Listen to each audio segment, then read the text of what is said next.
որովհետեւ ամենախնդրահարույցը, որ պաշտպանության նախարարը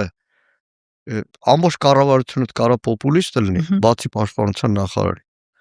բայց ցավոք սրտի պոպուլիզմը նրանց մոտ սահման չի ճանաչում։ Ինչի որ իրանք այսպես նռները ձեռքերում նկարվում էին, ասում էին նույնիսկ դա չէ, Աղդամը մեր հայրենիքն է, Շուշի հարսանիք են անում։ Ժամանակի ֆուտբոլային դիվանագիտության ժամանակ, երբ որ, այսպես ասեմ, հասարակական տարբեր շրջանակներ գիտական պաշտպանում էին իշխանության ֆուտբոլային դիվանագիտությունը, եւ Հայկ Դեմոյանն էլ շատ բացական չէր արտահայտվել, դեռ կողմ էր արտահայտվել, հիմա չեմ կարող ասել, ով մի անգամ ասեց, ամբողջ հայ ժողովուրդը, մեր ու մանուկ, ծայրի ծայր, եթե կողմ լինի Թուրքիայի հետ հարաբերությունների կարգավորմանը,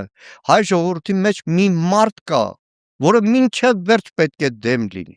եւ դա Հայոց ցեղասպանության թանգարան ինստիտուտի տնօրենն է։ Ամբողջ հայ ժողովուրդը այսօր, ամբողջ Հայաստանի բնակչությունը, ինձնից սկսած մինչև Նիկոլ Փաշինյան, եթե կողմ արտահայտվի Ադրբեջանի հետ հարաբերությունների կարգավորմանը,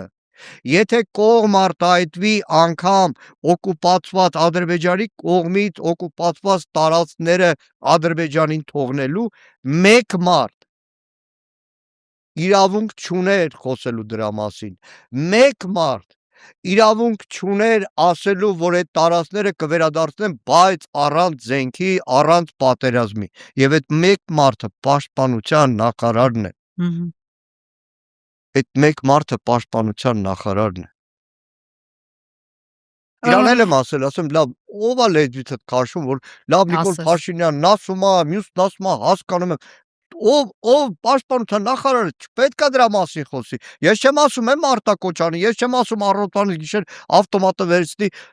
տրենգի բարի, բայց դրա մասին ով է պարտադրում, որ խոսի։